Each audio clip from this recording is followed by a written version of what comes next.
حضرت ابو ذر غفاری رضی اللہ تعالی عنہ مشہور صحابی ہیں جو بعد میں بڑے زاہدوں اور بڑے علماء میں سے ہوئے۔ حضرت علی رضی اللہ تعالی عنہ کا ارشاد ہے کہ ابو ذر رضی اللہ تعالی عنہ ایسے علم کو حاصل کیے ہوئے ہیں جن سے لوگ عاجز ہیں، مگر انہوں نے اس کو محفوظ کر رکھا ہے۔ جو ان کو حضور اقدس صلی اللہ علیہ وآلہ وسلم کے نبوت کی پہلی خبر پہنچی تو انہوں نے اپنے بھائی کو حالات کی تحقیق کے لیے مکہ بھیجا۔ جو شخص یہ دعویٰ کرتا ہے میرے پاس وحی آتی ہے اور آسمان کی خبریں آتی ہیں، اس کے حالات معلوم کریں اور اس کے کلام کو غور سے سنیں۔ وہ مکہ مکرمہ آئے اور حالات معلوم کرنے کے بعد اپنے بھائی سے جا کر کہا کہ میں نے ان کو اچھی عادتوں اور عمدہ اخلاق کا حکم کرتے دیکھا ہے، اور میں نے ان سے ایک ایسا کلام سنا جو نہ شعر ہے نہ کہانوں کا کلام ہے۔ حضرت ابو ذر غفاری رضی اللہ تعالی عنہ کی اپنے بھائی کی بات سن کر تسلی نہ ہوئی تو خود سامان سفر باندھا اور مکہ پہنچے۔ سیدھے مسجد حرام میں گئے۔ حضور صلی اللہ علیہ وآلہ وسلم کو پہچانتے نہیں تھے اور کسی سے پوچھا مصلحت کے خلاف سمجھا۔ شام تک کسی حالت میں رہے۔ حضرت علی رضی اللہ تعالی عنہ نے دیکھا کہ ایک پردیسی مسافر ہے۔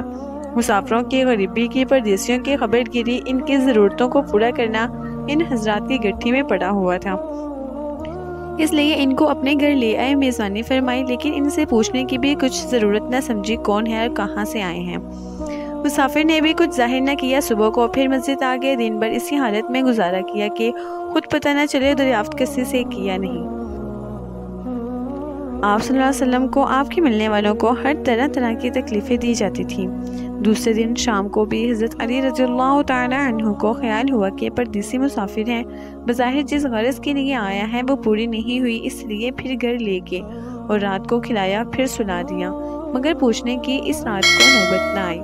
تیسری رات کو پھر یہی صورت ہوئی تو حضرت علی رضی اللہ تعالی عنہ نے دریافت کیا، فرمایا کہ تم کس کام سے آئے ہو، کیا غرض ہے؟ تم ابو ذر غفاری رضی اللہ تعالی عنہ نے پہلے ان کو قسم اور عہد بیان دیے اس بات کی کہ وہ صحیح بتائیں، اس کے بعد اپنی غرض بتلائی۔ حضرت علی رضی اللہ تعالی عنہ نے فرمایا کہ وہ اللہ کے رسول ہے، اور صبح کو جب میں جاؤں تو تم بھی میرے ساتھ چلنا، میں وہاں تک پہنچا دوں گا، لیکن مخالفت کا زور ہے، اس لیے رستے میں اگر مجھے کوئی شخص ایسا ملے جس سے میرے ساتھ چلنے کی وجہ سے تم پر کوئی اندیشہ ہو تو میں پیشاب کرنے لگوں گا یا اپنا جوتا درست کرنے لگوں گا۔ تم سیدھے چلے جانا جس کی وجہ سے تمہارا میرے ساتھ ہونا معلوم نہ ہو۔ چنانچہ صبح کو حضرت علی رضی اللہ تعالی عنہ کے پیچھے حضور کی خدمت میں پہنچے، وہاں جا کر بات چیت ہوئی اور اسی وقت مسلمان ہو گئے۔ حضور اقدس صلی اللہ علیہ وآلہ وسلم نے ان کی تکلیف کے خیال سے فرمایا کہ اپنے سلام کو ابھی ظاہر نہ کرنا، چپکے سے اپنی قوم میں چلے جاؤ، جب ہمارا غلبہ ہو جائے تو اس وقت چلے آنا۔ انہوں نے عرض کیا، یا رسول اللہ، اس ذات کی قسم جس کے قبضے میں میری جان ہے، اس کلمہ توحید کو ان بے ایمانوں کے بیچ چلا کے پڑھوں گا۔ چنانچہ اسی وقت مسجد حرام میں تشریف لے کے بلند آواز میں کلمہ بلند کیا۔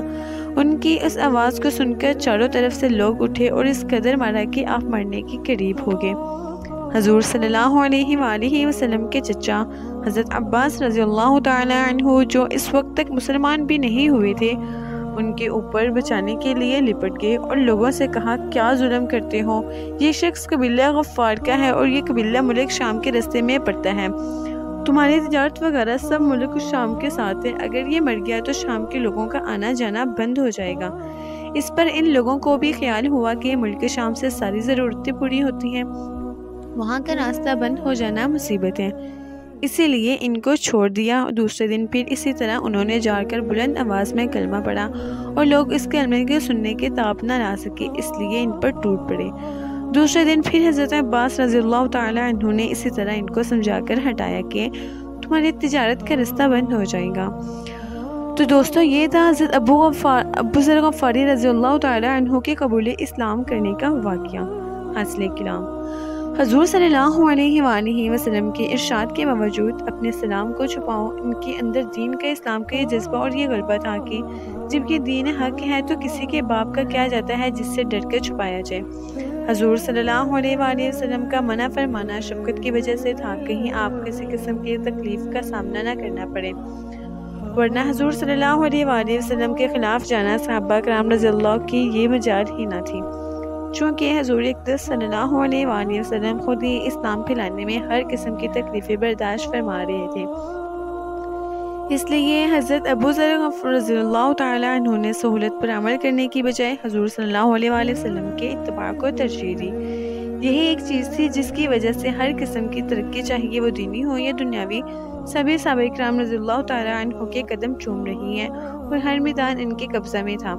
جو شخص بھی ایک مرتبہ کلمہ شہادت پڑھ کر اسلام کے جھنڈے کے نیچے آتا تھا، بڑی سے بڑی قوت بھی اس کو روک نہ سکتی تھی اور نہ بڑے سے بڑا ظلم اس کو دین کے شاذ سے ہٹا سکتا تھا۔